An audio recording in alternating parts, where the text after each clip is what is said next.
Salah seorang pemilik penyewaan mainan anak-anak ini mengamuk dan menyerang petugas dengan kata-kata kasar dan makian saat mobil mainan sewaannya disita dan dibawa petugas Satpol PP ke atas mobil patroli.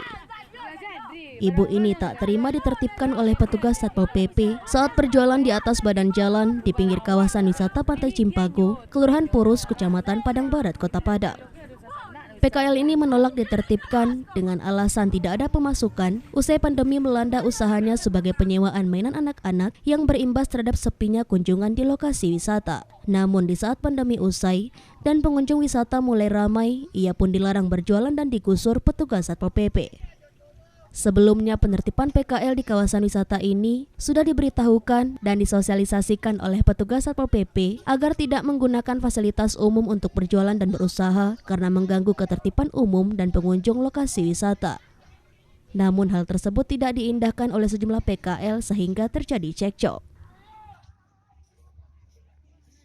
Kita sudah memberikan himbauan bahwa tidak boleh lagi ada yang di Pantai Padang. Tetapi mereka di antara sela-sela anggota kita, mereka tetap menggelar dagangan mereka berupa permainan anak-anak. Dan bisa kita sosialisasikan lagi karena kita humanis, tapi dia malah membangkang. Sehingga kita terpaksa melakukan penyitaan kepada alat, sampai ada beberapa anggota yang hampir dicakar oleh si pengguna pasun itu. Ya, alhamdulillah, kita berikan pengertian dan kita titip pesan kepada pemuka masyarakat di sana, agar mari kita sama-sama menjaga Pantai Padang. Dari Padang, Sumatera Barat, Budi Sunandar, iNews melaporkan.